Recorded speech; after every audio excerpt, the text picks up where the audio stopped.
I'm with my brother right now. Bro, tell me, what did Jesus just do? What are you He experiencing? lifted me up. I feel lighter. And then I think my trouble seems to been done. No? I've been thinking my work every day. But the way you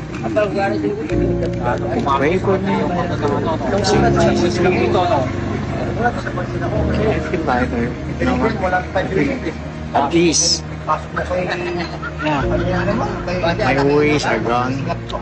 Whatever it is, It's Holy Spirit. yeah, man. And you never experienced anything like that before.